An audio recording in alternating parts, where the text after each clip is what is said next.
Resnični kotiček z Diano na Temi. Kids TV.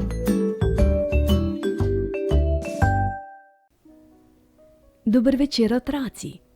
Danes vam preberem pravljico Ela počasnela. Želvica Ela je bila zelo počasna želvica. Še govorila je bolj počasi, zato se jo je kmalu prijelo ime Ela počasnela. Daj, pohiti že, jo je po zajtrku priganjala mama želva. Pomila je že vse skodelice, samo še na njeno je čakala. Saj bom, je obljubljala želvica Ela. Hitim, kolikor le moram. A njena skodelica je bila še vedno do polovice napolnjena z vročo čokolado, medtem ko so jo druge želvice že zdavnaj popile in so se na vrtu igrale skrivalnice. Tudi jaz bi se igrala z vami, je rekla, ko se jim je končno pridružila. Prav, mižiš, je rekla želvica Kaja. O ne, so protestirale druge želvice. Do večera bo trajalo, da nas bo Ela počasnela vse našla.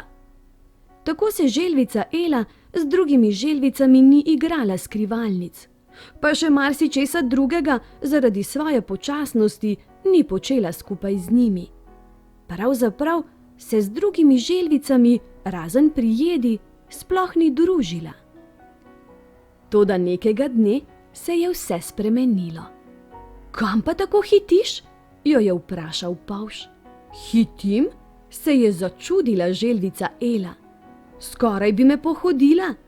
Oprosti, res te nisem videla, se mu je opravičevala presenečena želvica Ela. Če ne bi pogled upirala v tla, bi me zagotovo opazila. Pa ne samo mene, ampak tudi druge čudovite stvari.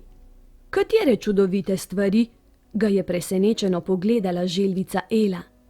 Le ozri se malce okrog sebe, je rekel Pavš. Želvica Ela je dvignila glavo in pogledala na desno. Prav blizu poti je zagledala mravljice, ki so pod košato jelko gradile svoje domovanje. Neverjetno, je rekla, ko jih je nekaj časa opazovala. Delajo brez premora, jo je podučil Pavš. Vse dokler njihov dom ni zgrajen. Želvica Ela se kar ni mogla načuditi njihovi spretnosti in vztrajnosti. Potem je tik nad mravljiščem zagledala pajkovo družino.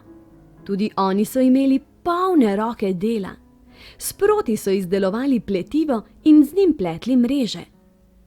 Kako močne niti, se je čudila želvica Ela. Pavš je prikimal. Vsi tkejo in vsi pletejo. Potem mreže prepletajo med seboj. Tako jim niti najmočnejši veter ne more do živega, je razložil. Želvica Ela ga je z zanimanjem poslušala. Potem je na drugi strani poti v drevesni duplini opazila par siničk.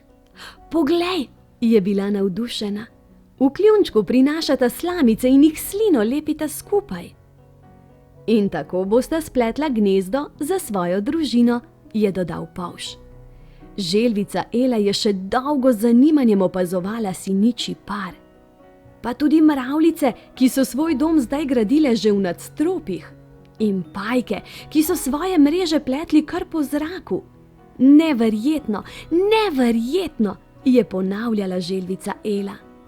Da lahko opravijo takšno delo, morajo biti zelo spretni. Prav vsak je v nečem spreten, je rekel Pavš. Tudi jaz? Se je začudila želvica Ela. Tudi ti, je zatrdil Pavš. Toda jaz sem vendar tako zelo počasna, ga je presenečeno pogledala želvica Ela. Tudi jaz sem počasen, je rekel Pavš. Pravzaprav sem še počasnejši od tebe. A prav zaradi svoje počasnosti lahko opazim čudovite stvari, ki jih vsi, ki ste hitrejši od mene, ne opazite. In tako vam pomagam, da jih tudi vi lahko vidite. Prav zares, mu je pritrdila želvica Ela, ki brez Pavža, mravljic, pajkov in siničk zagotovo ne bi opazila. Toda zakaj bi jaz lahko bila nadarjena, je spraševala polža. Polž ji ni znal odgovoriti, zato želvici Eli ni preostalo drugega, kot da se mu zahvali, ker ji je pomagal videti čudovite stvari in pohiti proti domu. Končno, so vzkliknile želvice, ko se je prikazala na hišnem pragu. Ela počasnela je doma, so hitro obvestile mamo želvo. In ker so bile zdaj vse želvice na kupu, je mama želva na mizo postavila večerjo. Sadne palačinke z marmelado in čokoladno mleko. In ko so želvice pojedle še zadnjo palačinko in popile še zadnjo kapljico čokoladnega mleka, je želvica Ela začela pripovedovati. Nekoč, v davnih časih, ko je za 9 gozdovi živelo kraljestvo začaranih mravljic, in potem je pripovedovala in pripovedovala o pridnih mravljicah in o modrem polžu, pa o bogatih pajkovih mrežah in o spretnih siničkah. In pripovedovala je, kot je znala pripovedovati samo ona, zelo počasi. In tako se je potem godilo, večer za večerom. Želvica Ela je pripovedovala nadvse nenavadne in čudovite zgodbe, po katere je čez dan odhajala v gozd. Želvice pa so jo vedno znova, kot začarane, poslušale. In prav nikoli je niso priganjale naj pohiti, prav nasprotno. Ko bi morale že zdavnaj v posteljo, so jo celo prosile: bolj počasi, Ela, bolj počasi. Kaj ti raje, kot da bi spale, bi želvico Elo in njene zgodbe vso noč poslušale.